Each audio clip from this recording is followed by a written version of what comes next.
Welcome to another episode of Sports and Discourse with your host, Derek Stevenson. And on today's episode, I want to talk about our guy, Antonio Reeves. Everybody knows he's testing the draft waters right now, and he's actually performing pretty good in the G League elite camps. But the all indications is that he's probably going to return.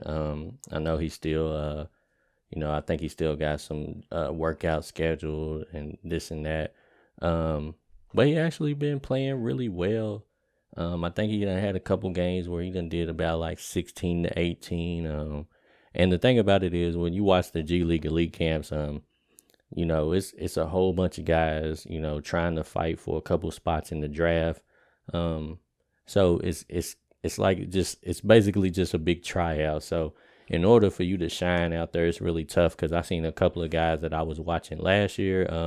I watched Keon Brooks in it, and Keon really wasn't getting the ball. He didn't really get an opportunity to do anything, and he ended up going to Washington and had a pretty good season. He had a couple of games where, he was exploding, doing big numbers. I don't know what his current situation is now. I don't know if he's trying to get in the draft or whatever the case may be. But I watched a couple of guys, and Baylor Shireman was another one. He really didn't get an opportunity out there. It looked like he was just running around setting picks for everybody. So it's kind of tough to find your way out there. I know Kenny Lofton Jr. actually, he was one of the ones that jumped off the screen to me. He was making stuff happen. He was getting the ball, and he ended up getting an opportunity in the NBA this year. So I was actually impressed to see that Antonio Reeves was doing some work out there. I couldn't find any clips of it yet. I'm sure some will probably surface in the next couple of days. But I'm just going to run some clips of Antonio in the background while I talk about it. And we'll get into it real quick. But yeah, man, Antonio Reeves had an interesting season last year. I had did a profile on him last year, and I was talking about how I thought he was going to be a big scorer. Like as soon as he got to Kentucky, I thought he was going to be ready because when I watched him at the mid-major level, he just seemed like it was just too easy for him. He was just scoring at will. Looked like he could play both positions pretty good. So I thought he was going to be a super impactful combo guard just right off the bat. And, at the end of the day, it took him a while to get used to the step up in competition.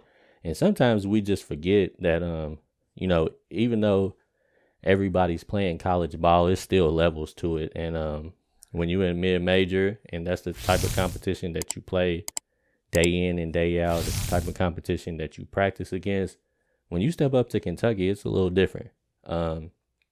Especially now that the SEC is one of the best basketball conferences in the country.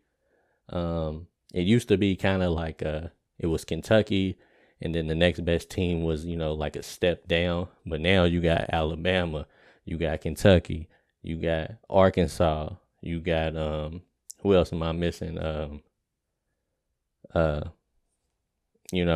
can't think of Tennessee.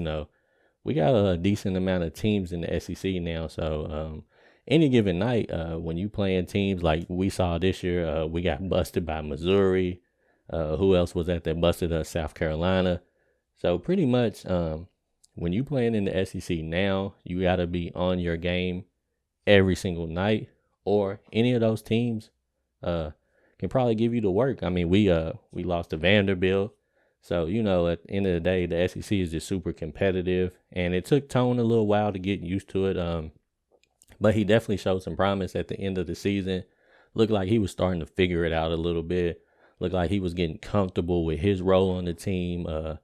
Calipari started to kind of give him the green light. A lot of people was frustrated in the beginning of the season because, initially when I watched them play in the Bahamas, I thought Kentucky was going to be a juggernaut.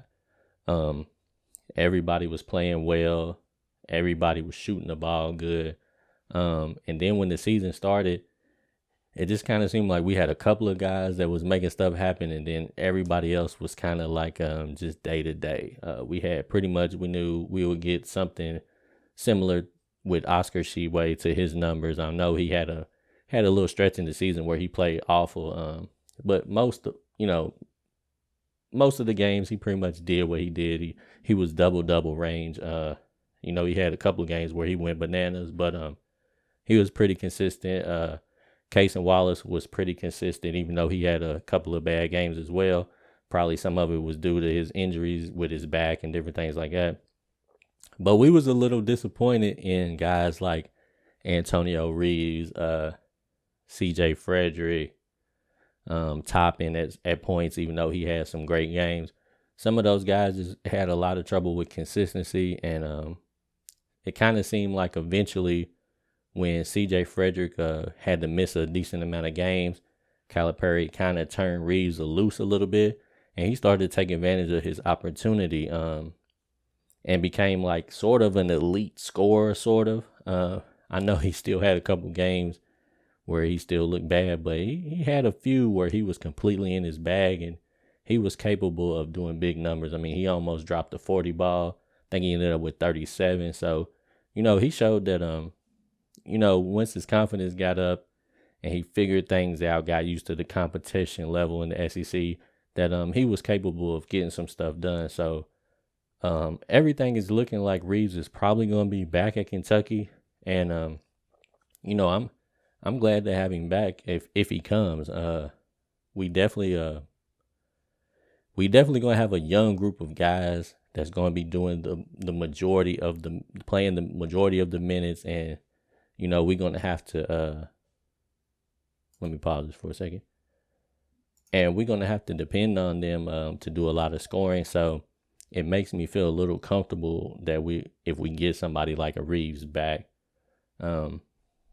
it kind of is going to make it a little bit funny for some of the other guys. Like, it may end up shifting Rob Dillingham to the bench or, something like that. But maybe Justin Edwards, depending on who's playing good and who's playing bad. It can make things a little weird for some of those younger guys. But ultimately, I would love to have Reeves back because I just think we need a guy that's been there, that's done that, who can help the young guys along the way because when we've had some of those powerful teams, we've had mostly freshmen that are talented, but we may have had one or two guys that's a little bit older that was kind of could take a little bit of a leadership role to help them along the way.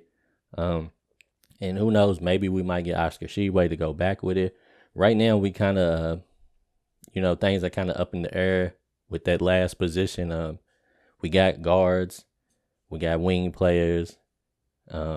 We pretty much got a couple of dudes that could play center, but, everybody knows Aaron Bradshaw kind of wants to play on the floor a little bit. So, technically, he's probably going to be playing power forward if he gets his way anyways.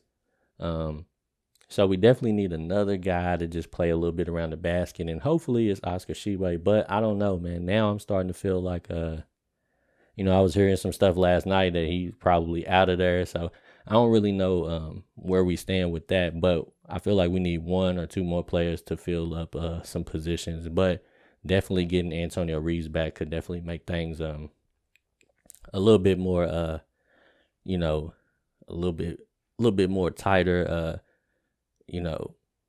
positive influence on what's going to be happening next year. So I definitely would like to see Antonio back. But anyways, like we always do, man, you guys let me know, have you checked Tone's numbers out in the G League, seen any of his performances, and how much stock do you put in the G League Elite camp, and what do you think is going to happen? Do you think Tone's going to stay in the draft? Do you think he's coming back to Kentucky?